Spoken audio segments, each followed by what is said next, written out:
Well, alright again, welcome back to the Active Self-Protection Podcast. I am yet again your host, Mike Williver, and with any luck at all, I remain your favorite.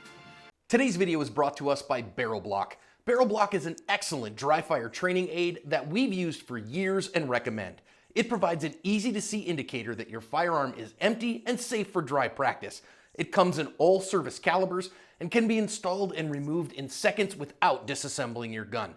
It's an inexpensive, easy way to give more margin for safety, so go pick one up today. Former Fed with us today is a new friend of mine. His name is Dan Beam. Dan is from the Chicagoland area, and he is in financial services. So Dan, first of all, how are you, sir?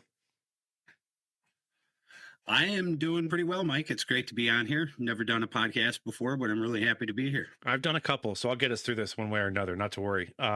So when you Awesome, man. You briefly tried to describe for me what you do in financial services. Can you kind of explain for the nice people listening and watching what that means exactly? Yeah, so I'm a compliance manager, and there are a lot of rules and regulations in the financial services industry. There's the proactive side of my job, which is trying to ensure that my company does things compliantly in accordance with all of these rules and regulations. And then there's the reactive side of my job, where if somebody does something wrong and we get sued, then I deal with that as well. So litigation and regulatory compliance, and I work from home, so. I think you meant to say if someone in your company is accused of wrongdoing and is sued.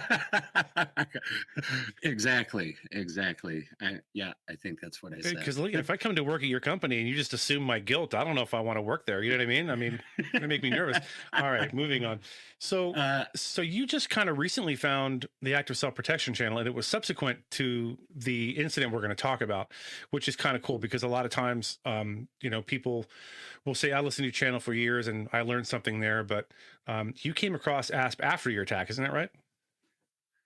Yeah. It was probably just only about a month ago or something like that. YouTube, you just somehow popped up in the algorithm, and it showed me a video, and that's all it took was about 2 minutes, and I was hooked. And I can't even count how many videos I've seen. Listen to a few podcasts as well. So I'm probably just getting the tip of the iceberg compared to you guys have been around for a long time doing this. Well, I've only been here for about 2.5 years, but John and the rest of the team are doing it for almost a decade, or over a decade now, actually, since 2011.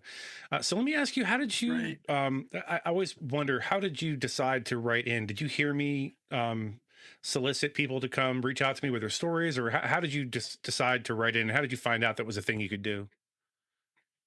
I think I purposely ended up looking and trying to get a contact, and then I ended up on the website and I saw where you could make submissions. But it was after there was a more recent, I don't know, it was 2 weeks ago. There was a video of a woman using a knife in a self-defense situation, and I think John was saying it might be the first time where he's got video of somebody using a knife in one of those situations.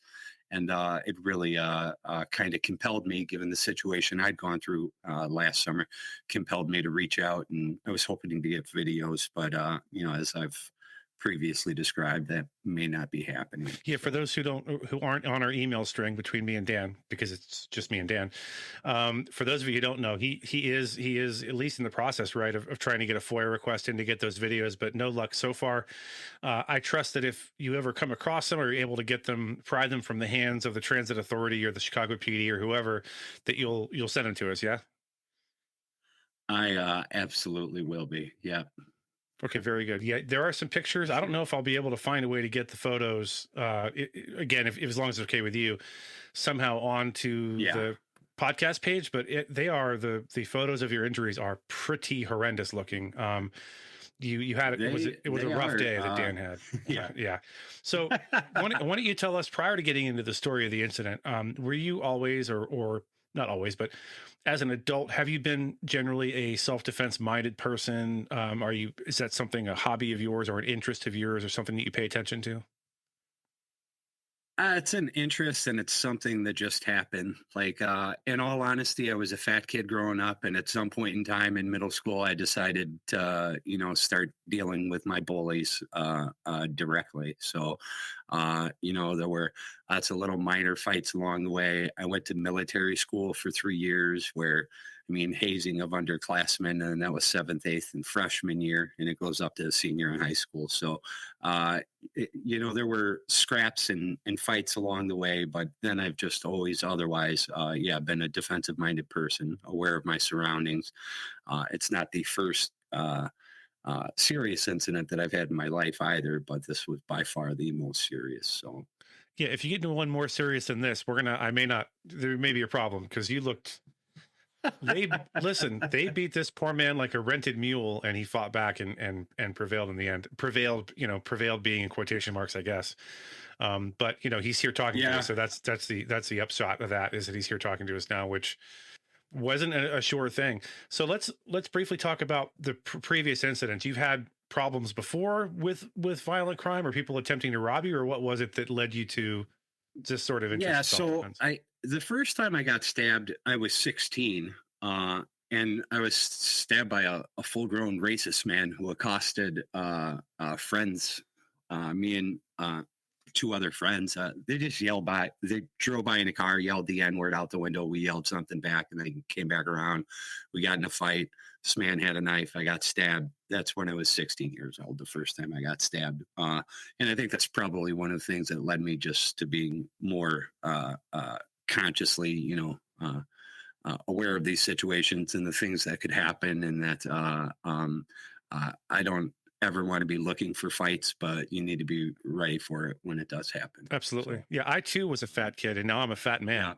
And sorry, I was just gonna say, I never got stabbed, but I can definitely identify with that. With just not liking bullies and not wanting to be bullied or allow them to get away with what they think they're going to get away with. So after the stabbing, was there another incident that happened involving you aside from the one we're here to talk about? About 5 years ago, I guess this was now. I was leaving a currency exchange. I live in the city, and I'm a city boy. I don't. 2 years after I moved to the city, so 20 years ago, I quit driving. I don't want a car in the city. I take public transportation, or in this day and age of ride share, like it's so easy. I just don't want the problems. They have red light cameras, speed cameras, cars getting broken into, cars getting stolen. And that's on top of all your regular, gas insurance, maintenance, and all that stuff. So I don't have a car. I take public transit, and I was managing a bar at the time. And I did spend a couple of years working in a bar, and I started at the door of that place. So that's a few more incidents of self-defense along the way. But, and I was going to cash a check. The bar owner wrote me a small reimbursement check or something. And I stopped at a currency exchange right off of an L stop in a not very lovely part of the city. And I go in there, I cash the check.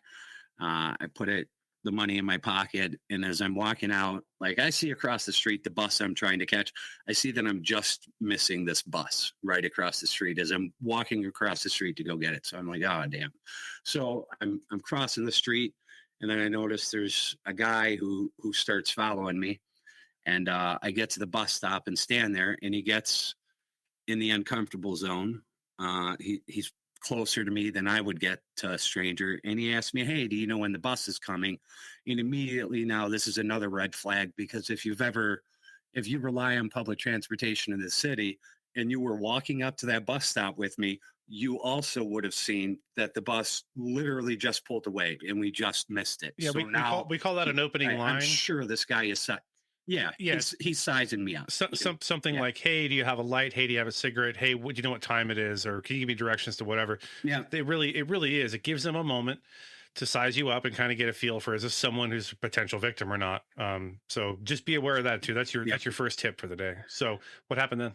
Yeah. He and I said, the bus, I just saw it just pull away. So it's probably going to be about 10 minutes. And within a second after that, he simulates a gun in his jacket pocket. It's raining outside. I'm holding an umbrella in one hand. I've got a bag over the shoulder here too. And my left hand's free, but he simulates gun in pocket. And he says, now, before you do anything else, I got a big fucking gun in this pocket. Now give me that shit. And he pointed to the pocket where I put the money in. So now I'm like, great. He was, watching me from outside the currency exchange.